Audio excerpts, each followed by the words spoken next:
Bismillahirrahmanirrahim.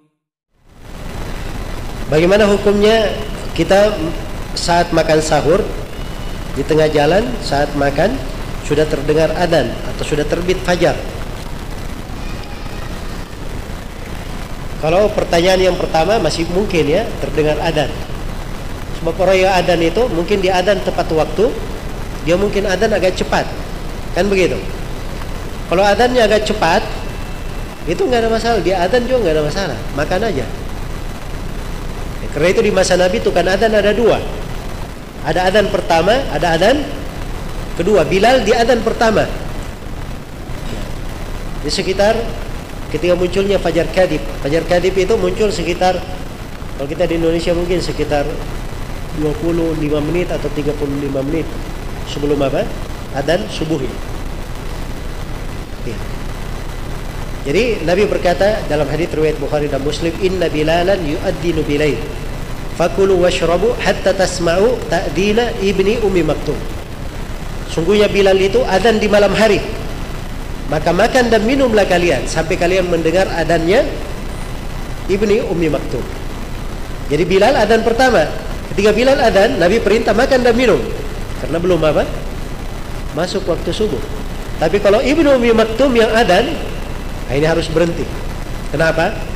Sebab dalam hadits dikatakan ibnu Ummi Maktum ini seorang yang buta. Dia tidak adzan kecuali kalau sudah dikatakan sudah pagi, sudah pagi. Nah, baru dia naik adzan. Karena sudah masuk waktu subuh. Jelas ya? Jadi kapan sudah terbit fajar subuh, tidak boleh lagi makan.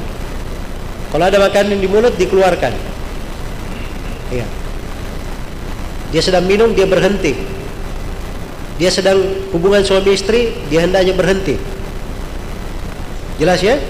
Ini semuanya kan pembahasan-pembahasan terkait fikih harus dipahami. Baik, ini ada yang bertanya,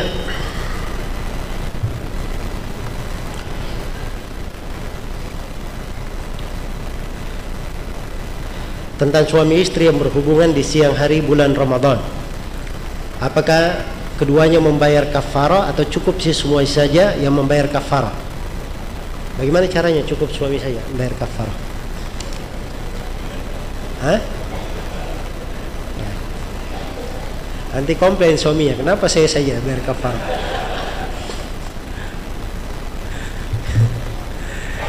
Ya.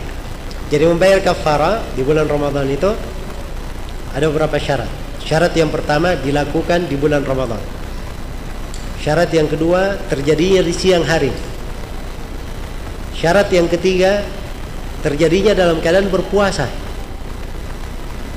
Jadi kalau suami misalnya safar, perjalanan, dia berbuka di perjalanan, boleh musafir buka atau tidak? Boleh kan? Dia sampai di rumah siang hari, dia dapati istrinya lagi baru selesai mandi haid. Hah? Dia tadi pagi tidak puasa karena haid, siang hari baru suci. Kalau terjadi hubungan suami istri bayar kafarah atau tidak? Tidak, karena dua-duanya tidak puasa. Jelas ya? Terus syarat yang keempat, dan keduanya dalam keadaan sengaja. Nah, ini dalam keadaan sengajanya ini. Ya.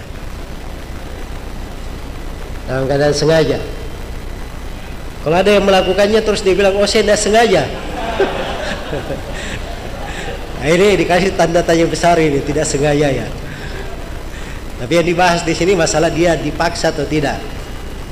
Ya, kalau laki-laki itu jarang ada kondisi dipaksa ya. Tapi perempuan yang kadang istrinya puasa, dia nggak mau misalnya, dipaksa oleh suaminya. Nah, di sini kalau si istri dia terpaksa, ya tidak masalah bagi dia, tidak batal puasanya, dia juga tidak berdosa. Jelas ya? Tetapi si suami akhirnya bayar kafarah. Tapi kalau istrinya yang menjadi sebab, ya, tahu ya artinya menjadi sebab ya? Misalnya dia mengajak, membiarkan dan seterusnya. Nah, ini juga artinya ikut bersyirikat. Maka dua-duanya bayar kafarah. Dua-duanya bayar kafarah.